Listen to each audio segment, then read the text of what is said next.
इंदौर की राजेंद्र नगर थाना पुलिस द्वारा ड्रग्स तस्करी के मामले में गिरफ्तार 2 आरोपियों की पूछताछ के दौरान कांग्रेस प्रदेश अध्यक्ष जीतू पटवारी के भाई नाना पटवारी का नाम सामने आने के बाद प्रदेश की राजनीति गर्मा गई है। मामले में देर रात थाने से छूटे नाना पटवारी और पीसीसी चीफ जीतू पटवारी ने संयुक्त रूप से प्रेस वार्ता कर पुलिस कार्रवाई को राजनीतिक प्रतिशोध बताया। वहीं नाना पटवारी ने यह भी कबूल किया कि वे 3 साल पहले तक ड्रग्स का सेवन करते थे, लेकिन रिहैब सेंटर से लौटने के बाद उन्होंने नशा करना बंद कर दिया है। प्रेस वार्ता में नाना पटवारी ने कहा कि उनकी गलती सिर्फ इतनी है कि वह जीतू पटवारी के भाई हैं। उन्होंने दावा किया कि जिन लोगों को पुलिस ने ड्रग्स मामले में गिरफ्तार किया है उनसे उनका कोई संबंध नहीं है, कोई बातचीत नहीं है, कोई लेनदेन नहीं है। उन्होंने बताया कि वह अपनी गाड़ी सर्विसिंग के लिए लेकर गए थे और तभी पुलिस उन्हें अपने साथ ले गई। थाने में केवल नाम पूछा गया और हिरासत में लेने की कोई स्पष्ट वजह नहीं बताई गई। उन्होंने आरोप लगाया कि पुलिस पूरे दिन उन्हें शहर में घुमाती रही और रात में छोड़ दिया। नाना पटवारी ने कहा कि उनकी गाड़ी संजय कैलाश उर्फ रोनी के यहाँ धुलती है और जहां गोलू भी काम करता है। पुलिस ने उनसे संजय, कौशल और इरफान के बारे में पूछताछ की, जो कांग्रेस के कार्यकर्ता हैं और चुनाव में काम कर चुके हैं। उन्होंने स्पष्ट किया कि जिस स्कॉर्पियो वाहन की चर्चा हो रही है वह संजय कौशल उर्फ रोनी की है और उसमें मिले सामान से उनका कोई संबंध नहीं है। साथ ही उन्होंने स्वीकार किया कि 3 वर्ष पहले तक वह ड्रग्स का सेवन करते थे, लेकिन पिछले 3 साल से पूरी तरह नशा मुक्त है। वहीं कांग्रेस प्रदेश अध्यक्ष जीतू पटवारी ने इस कार्रवाई को बदले की राजनीति करार दिया। उन्होंने आरोप लगाया कि राज्य सरकार राजनीतिक प्रतिशोध की भावना से काम कर रही है और सत्ता का दुरुपयोग किया जा रहा है। उन्होंने कहा कि उनके भाई किसी भी ड्रग्स मामले में शामिल नहीं है, फिर भी उन्हें हिरासत में लिया गया। पटवारी ने कहा कि उनके भाई ने अपने पुराने नशे की लत को सार्वजनिक रूप से स्वीकार किया है, जो उनकी पारदर्शिता को दर्शाता है। फिलहाल पुलिस की ओर से इस मामले में विस्तृत आधिकारिक प्रतिक्रिया सामने आनी बाकी है। जिनको पकड़ा गया है वो हमारी विधानसभा के हैं और ऐसे बहुत सारे लोग मेरे को पहचानते हैं। पूरा केस पूरी तरह से बनाया गया है, ना मेरा उससे कोई इन्वॉल्वमेंट है उसमें, ना मेरी उनसे इस बारे में कभी बात हुई जिनको पकड़ा है। मुझे पुलिस के द्वारा कल रात को पता चला कि ये आपको इसलिए बुलाया गया। पूरे दिन इन्होंने मेरे को नहीं बताया। आपको कहाँ से पुलिस ने हिरासत में लिया था, कहाँ जा रहे थे उस समय? मैं गाड़ी पटकने जा रहा सर्विसिंग पे, सनशाइन के गेट से पकड़ा है। तो उस वक्त आपसे क्या कहा? कुछ भी नहीं कहा, सुबह से लेकर शाम तक कोई बात नहीं। और फिर बाद में क्या बताया? जब यहाँ पे थाने पे लाए, जब मैंने पूछा गया लड़कों का नाम क्या आप जानते हैं क्या, मैंने कहा जानता हूँ। अच्छा, ये कौन थे दोनों जो आरोपी पकड़ाए थे? ये कौन थे? रोनी और ये दूसरा जो था गोलू। इसके यही गाड़ी धुलती है हमारी, संजय कौशल का वो है सर्विस सेंटर। संजय कौशल का भैया ये नर्मदा चौराहे। और जो दूसरे उसके पटाखे की दुकान है भाई। आपको जब पुलिस ने हिरासत में लिया उसके बाद आपको कहाँ रखा गया था? क्या आपको कहीं कोई मौका दिखाने के लिए लेकर? नहीं, मैं बस घुमाए गए। एक बार आप ये भी बता सकते तो? ऐसे इंदौर शहर के आसपास। नहीं तो बोला होगा? नहीं, कुछ बात ही नहीं, कोई बात ही नहीं। मेडिकल के लिए ले गए थे? नहीं, बिल्कुल सूट तक नहीं बोले। आपको रखना नाना भैया, एक बार डिटेल में कुछ जानकारी बताएं, कब आप निकले? हाँ, शुरू से कौन आपसे मिला था, क्या कुछ कहा था, फिर आपको क्या? कोई किसी ने कोई बात नहीं करी। मैं यहाँ घर से निकला, सनशाइन गेट विजलपुर चौराहे पे है, बस वहां पे आते उन्होंने 9:30-10 बजे बस उन्होंने गाड़ी में बिठाया। उसके बाद फिर घुमाते रहे पूरा शहर में, इधर से उधर, इधर से उधर। क्या पुलिस रहा उनसे कि क्या केस है, मेरे को बताओ। कोई जानकारी नहीं दी। नाना भैया, पुलिस ने आपसे सवाल क्या पूछे? कुछ भी नहीं। ब्राउन शुगर की बात आ रही है? कुछ भी नहीं, एक सिंगल वर्ड नहीं बोला। पता चल जाएगा, पता चल जाएगा, बस यही बोलते। आपने क्या ये बोला था कि मुझे मेरे वकील से बातचीत करनी है, मुझे मेरे वकील? नहीं, मैंने ऐसा कुछ भी नहीं कहा। मेरा सिर्फ ये कहना था कि मुझे क्यों पकड़ा गया। फोन भी छीन लिया था क्या आपका? हाँ, मेरा फोन उनके पास था। अभी भी मेरी गलती बस ये है कि मैं जीतू पटवारी का भाई, इसलिए मेरे को टारगेट कर। पुलिस अधिकारी कह रहे हैं कि आपको इंदौर छोड़ के बाहर नहीं जाना है, तभी भी आपको जांच के लिए वापस लगा हुआ है। इन्वेस्टिगेशन चल रहा है, सारे साक्ष्य जुटाए जा रहे हैं। हाँ, ये पुलिस का कहना है। आपका क्या? ये रात को उन्होंने जब जो सर से बात हुई, जब उन्होंने बैठे क्या जिन लोगों को पकड़ा था उनके आमने सामने आपको कराया, जिन लोगों ने आपके नाम नहीं कराया। ये ब्राउन शुगर के बारे में कुछ पूछा पुलिस ने आपसे? नहीं, लोगों के बारे में पूछा कि इनको जानते हो? उनकी जानकारी? ये दोनों को जिनको पकड़ा है, नाम बताइए। इरफान और संजय कौशल। और ये एक जो साथ में एक सिंधी लड़का था, क्या नाम उसका? उसका कोई बेचारा कुछ है ही नहीं। वो आप कैसे जानते हैं उनको? क्या उसको मैंने गाड़ी बुलवा था कि गाड़ी अपने बुलवाने को पट्टा क्या नहीं, तेरी गाड़ी लेके आ। अच्छा, तो ये मित्र है आपका गंगवानी? हाँ, उनको भी लिया था आपके साथ हिरासत में? हाँ लिया था। उनको भी हिरासत में? हाँ। आप दो लोग थे? हाँ, तो आपको दिन भर क्या गाड़ी में ही रखा था? हाँ बस ये। किसी गुजरात के भूरा पेंट का भी नाम आ रहा है? नहीं, मेरे उससे आपका कनेक्शन था? आपका ड्राइवर से एक आध महीने के लिए काम करने आया था, आज से 1 साल पहले। उसी को 10-12 दिन आपने कहा था कि ड्रग्स की 10-12 दिन अपने यहाँ पे गाड़ी चले थी उसने मेरी, उसके बाद छोड़ दिया उसने। उसके बाद उससे मेरा कोई कांटेक्ट भी नहीं। हाँ, इसमें काली स्कॉर्पियो का भी हाँ, अपने कार्यकर्ता चुनाव में काम भी किया हमने। दोनों चुनाव में हाँ, हाँ भाई, काली स्कॉर्पियो का भी पुलिस ने जिक्र हाँ, वो किया था। संजय कौशल की। क्या वो आप चला रहे थे? आप नहीं, उस गाड़ी में था भी नहीं, वो संजय कौशल उसमें की। शराब और कई आपत्तिजनक चीजें मिली हैं। वो उसका लुकआउट है, वो ना मेरे साथ था वो। जब अच्छा, इनको वो भी गाड़ी में आप नहीं थे? नहीं, ना मैं गाड़ी में था, ना इनके उसमें था। अपनी गाड़ी जाती है उनके यहाँ धोने, बस इतना ही उनसे अपना। सर्विस सेंटर है। हाँ, नर्मदा। डीसीपी ने डीसीपी ने ये कहा है कि उनके पास सबूत है कि आप पहले भी ड्रग्स लेते रहे हैं इन आरोपियों से। मैं इस चीज का खंडन करना चाहता हूँ। 3-4 साल पहले मैं ले रहा था, पर गलती से हो गई थी मुझसे। उसके बाद मैं 2-3 साल से कभी भी इन चीजों, शराब तक भी नहीं पीता। और ये सेंटर से आने के बाद अभी भी यहाँ क्या है? परसों भी है वहां से हो क्या है? मैं यहाँ पे था ही नहीं, बेंगलोर से परसों आया। मैं वेट कम करने के लिए गया था जिंदल। ये बात सही है कि 9 प्रकरण है। 9 प्रकरण में से 5 प्रकरण वो हैं जो राजेंद्र नगर पे शाम को 7 बजे से 10:30 बजे के बीच में किसान आंदोलन में 2017 के बने हुए। उन सब केसों में नाना को जमानत मिल चुकी है। जमानत के इसके अलावा भी 17 आरोपी हैं। क्या कारण है कि नाना अकेले का ही नाम लिया जा रहा है उसमें? दूसरी महत्वपूर्ण चीज ये है कि जो 17 आंदोलन है उसमें नाना का इन्वॉल्वमेंट, जो 2017 के केसेस का कोई लेना देना नहीं था। उसमें कोर्ट ने 1 दिन जेल में रख के सारे आरोपियों को जमानत दे दी।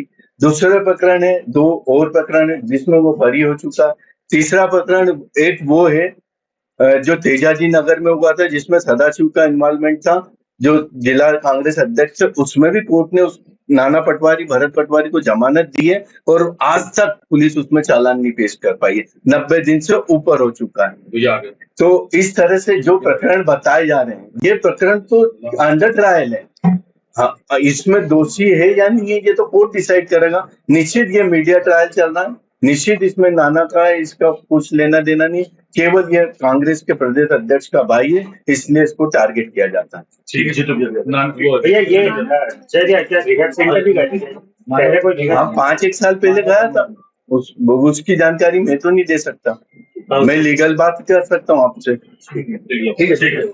कोई भी लीगल आदमी, कोई सामान्य ईमानदार जर्नलिस्ट, सामान्य भारत का नागरिक बिना पूर्वाग्रह या बिना दुर्भावना या बिना किसी के तरफ ग्रसित हुए देखेगा तो सबको पता चला है कि सरकार का दुरुपयोग कैसे किया जाता है। किसी भी प्रकार का कहीं दूर दूर तक लेना देना कल के केस से मेरे छोटे भाई का नहीं था। ये आज एक दिन की घटना नहीं। 15 तारीख के दिन मुझे एक नोटिस दिया है कि आपको पेश होना है। किस दिन? जब मेरी साइकिल यात्रा में साइकिल पे रहूंगा भोपाल, साइकिल। ये पहले दिन रिवेंज नहीं ले रही है सरकार। पहला मेरे भाइयों पर गलत तरीके से एफआईआर की जिसका आज तक चालान पेश नहीं हुआ। फिर मेरे पिताजी को, मुझे, मेरे परिवार को, हमारे आसपास के लोगों को नोटिस दिया इस बात का कि क्या आपने अवैध कॉलोनी काटी है, मुझे ये घर ये अवैध कॉलोनी में है, ये उनका कहना है। ये 15 साल पहले, 20 साल पहले के बीच में घर बना है। सारे नक्शे, सारे हर तरह की जो कंपाइल्स होती है, हर तरह का टैक्स भरा हुआ है। लोन है इस पे आज भी, बिना लीगल उसके बैंक लोन देती है। इसके सामने जितने घर है सब लोन वाले हैं। मेरे वेयर हाउस की घटना आप सबने देखी है। मैं तो सिर्फ इतना सरकार से और मुख्यमंत्री से निवेदन करना चाहता हूं, मध्य प्रदेश रिवेंज का प्रदेश नहीं है, बदले का प्रदेश नहीं। जिस तरीके से आपका जो कार्य व्यवहार हुआ है, ये मैसेज देता है कि दाल में कुछ काला है। हमारा दायित्व है, हम पूछेंगे कि आपने 7,600 करोड़ रुपए मध्य प्रदेश के हक के गुजरात पे क्यों छोड़े? नर्मदा विस्थापन में मध्य प्रदेश के साथ अन्याय क्यों किया? आपके परिवार पे एक अखबार ने इतने बड़े एलिगेशन आप पे भी लगाया, आपका उसको उत्तर क्यों नहीं देना चाहिए? हमारे पे एलिगेशन लगे, हम आए मीडिया के सामने, हमने बात की, आपकी सरकार है, हमें पता है आप बहुत यातना दोगे, हम सहन करेंगे, लड़ेंगे, नहीं डरेंगे। और कोई मेरी दुर्भावना है सरकार से? बिल्कुल नहीं। मेरा काम है विपक्ष का दायित्व निभाने का। मैं मध्य प्रदेश वासियों से आग्रह करना चाहता हूं, मेरा अधिकार नहीं है कि मैं मोदी गारंटी का हिसाब पूछूं सरकार और मुख्यमंत्री से। मेरा दायित्व नहीं है कि भ्रष्टाचार और करप्शन के सवाल पूछूं, जनता पीड़ित है, दुखी है। मेरा दायित्व नहीं है कि नर्मदा सरदार सरोवर में 7,600 करोड़ रुपए का हक मध्य प्रदेश का छोड़ दिया सरकार ने। कल ही मैंने बात की और 1 घंटे बाद ये सब पूरा घटनाक्रम रच दिया गया। क्या मेरा दायित्व नहीं है ये कि किसानों को खाद, किसानों की एमएसपी, किसान के बेटों की लड़ाई में नहीं लड़ूं?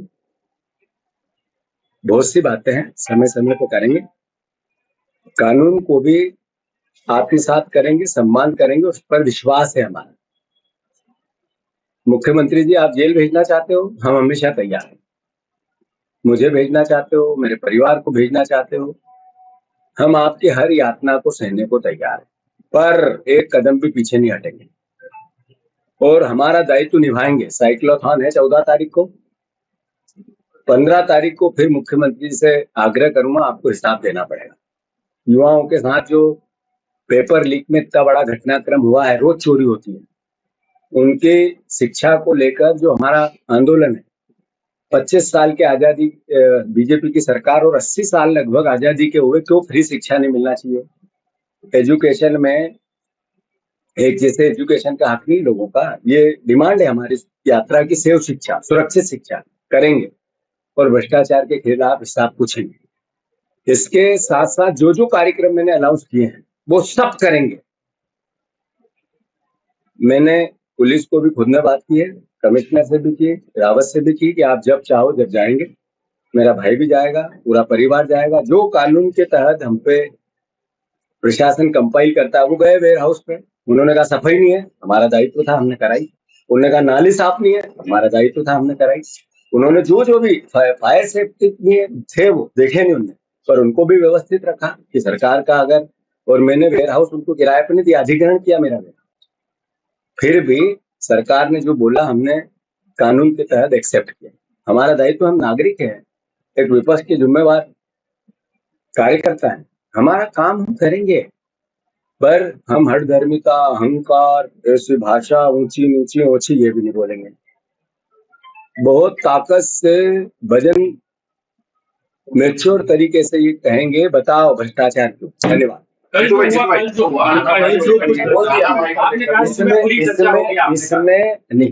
मैंने इसमें फिर से कह दूं, 1 मिनट, इसमें वकील ने आपके सामने सारी बात जय हडे जी ने कही है, उन पर केस है। बार बार आप लोग भी मीडिया ट्रायल करते हैं, मेरा आग्रह है आप लोगों से, 5 केस 1 घंटे में 20-20, 15-15, 10-10 लोगों पे लगाए गए किसान आंदोलन के। आज कब था किसान आंदोलन? 2017-16 में था, है ना? ये हमारे परिवार का उस पूरे एपिसोड से कोई लेना देना नहीं। फिर भी मैनिपुलेशन उस समय भी सरकार ने किया। हम इतने दिन से आप लोग छापते हो, हम चुप रहते हैं कि चलो कानून का सम्मान है, हम करेंगे। फिर एक केस अभी सदाशिव यादव का, यादव समाज का केस था, उस पर आज तक पुलिस ने चालान पेश नहीं की, दोनों भाइयों के नाम लिखे। मैं चुप रहा कि मैं नहीं बोला, कानून अपना काम करेगा। अभी 2 केस चुनाव में जो दोनों तरफ से एफआईआर हुई मेरे इस इलेक्शन में, हमने भी की, उनने भी की, ठीक है, पार्ट ऑफ गेम, छोटी छोटी बातें होती रहती राजनीति में। तो आप लोग बताते हो कि केस है, हिस्ट्री सीटर है, ये है वो। अरे ये हिस्ट्री सीटर होता है पॉलिटिकल केस वाला, ये हमारे साथ भी तो अन्याय हो रहा है।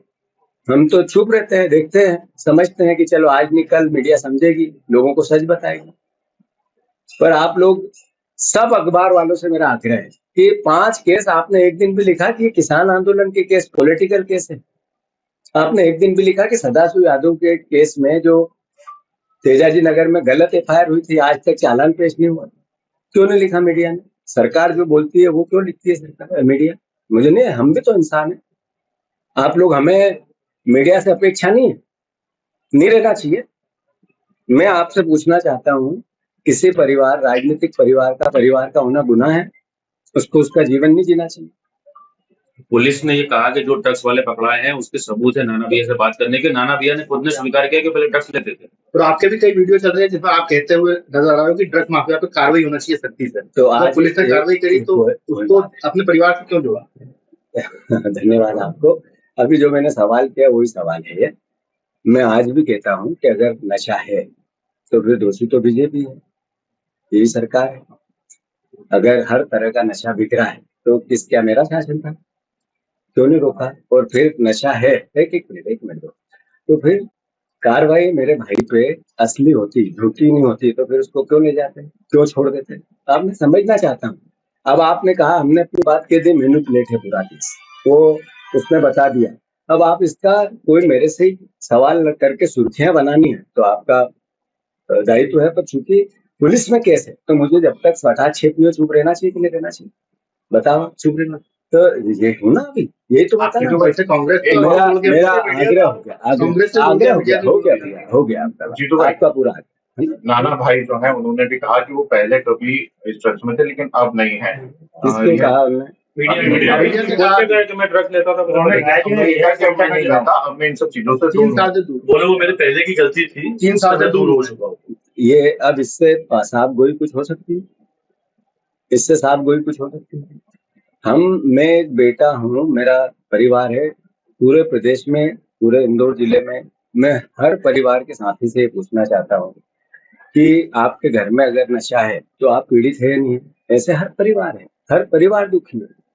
तो ये मैं बार बार जब कहता था सरकार को कार्रवाई करनी चाहिए, तो एक जनप्रतिनिधि का, एक नागरिक का दायित्व नहीं करना चाहिए कि करना था? तो ये इसको राजनीतिक अमली जामा पहनाना क्या सच है?